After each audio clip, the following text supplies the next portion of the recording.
Ancora una volta Chioggia per parlare di Ittica, ma parlare anche con la Coldiretti, quindi un occhio di riguardo anche all'agricoltura.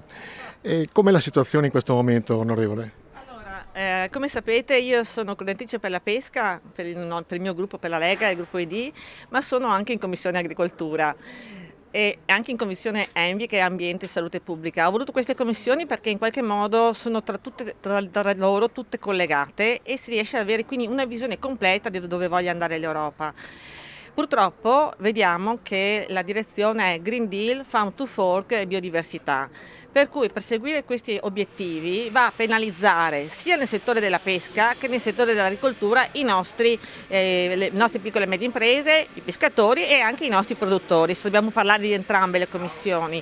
Quindi oggi mi fa piacere essere qui per poter in qualche modo discutere sia di pesca e poi, se c'è l'opportunità, anche di agricoltura con il settore, per chiarire e chiedere anche supporto a loro perché lavorino assieme al governo per raggiungere gli obiettivi che ci siamo prefissi in Europa. Un comune problema è la siccità, sia per l'ittica che per l'agricoltura. Cosa sta facendo l'Europa? Che prospettive ci sono nell'immediato e nel medio termine? L'Europa in questo momento non è che possa fare un granché perché se non provvedere con degli interventi strutturali, cosa che ci siamo attivati chiedendo appunto dei finanziamenti o altro perché si possano utilizzare o creare dei sistemi innovativi per aiutare